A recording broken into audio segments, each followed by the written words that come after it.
Nerve supply of scalp. The nerve supply of scalp is by 10 nerves, which is present on each side. On each side, there are 10 nerves which is present in front of the auricle and also behind the auricle. Out of these 5, 4 are sensory and 1 is motor. The sensory is from 2 sources, that is the cervical nerves and the cranial nerves. Depends on whether it is from the anterior or posterior to the ears and vertex. Motor is from the facial nerve for both in front of the auricle and behind the auricle.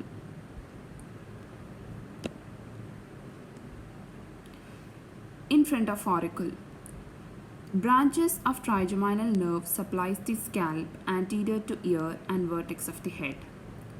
We can see the vertex of head which is present in the picture, and also in front of the ear and vertex it is supplied by the branches of trigeminal nerve.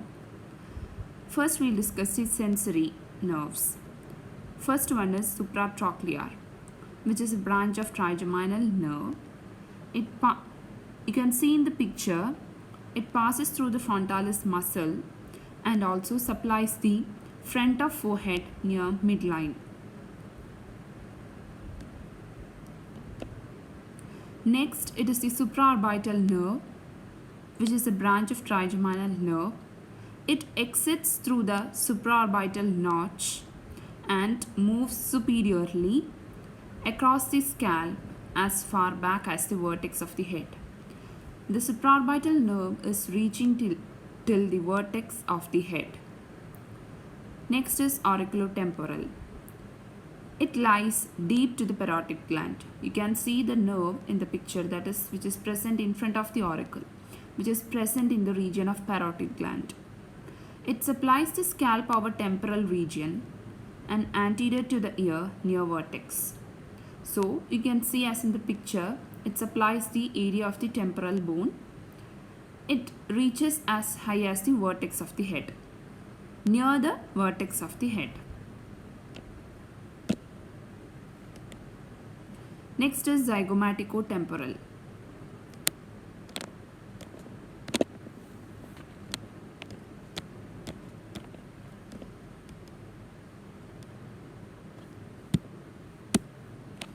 It is a branch of trigeminal nerve. It exits the skull through foramen in zygomatic bone. It supplies the scalp in small anterior area over temple. Next, so we are finished with the 4 sensory nerves present in front of the auricle. Next is motor branch. It is by the temporal branch of facial nerve, which supplies the frontalis muscle. Next we are discussing the nerves behind the auricle.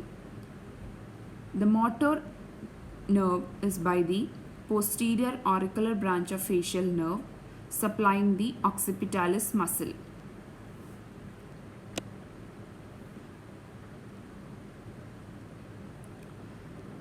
It is posterior to ear and vertex, and sensory innervation is by cervical nerves. Here behind the auricle, the sensory innervation is from the cervical nerves. Cervical nerves are branches from spinal cord levels C2 and C3. First one is great auricular, which is a branch of cervical plexus. It supplies a small area of scalp just posterior to the ear. You can see the picture of great auricular. Next is flexor occipital. It is also a branch of cervical plexus. It supplies an area posterior and superior to ear. Next is greater occipital, which is a branch of posterior ramus of C2 spinal nerve. It supplies a large part of posterior scalp as far superiorly as the vertex. It is supplying the posterior area of the scalp. Third occipital. It is a branch of posterior ramus of C3 nerve. It supplies a small area of lower part of the scalp. The posterior part of scalp, a larger area is by the greater occipital, and a small area in the lower part of scalp is by the third occipital nerve.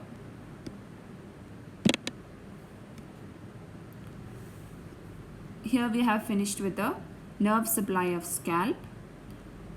This is a little about the clinical anatomy of scalp. It is a common site for sebaceous cyst due to the abundance of sebaceous gland. Wounds of scalp bleed profusely because the vessels are prevented from retracting by fibrous fascia. Due to density of fascia, subcutaneous hemorrhages are never extensive, and inflammation in this layer causes little swelling but much pain. Since pericranium is adherent to sutures, collection of fluids deep to pericranium take the shape of bone connected. Loose areolar tissue is known as the dangerous area of scalp because it connects the intracranial venous sinuses with the extracranial veins.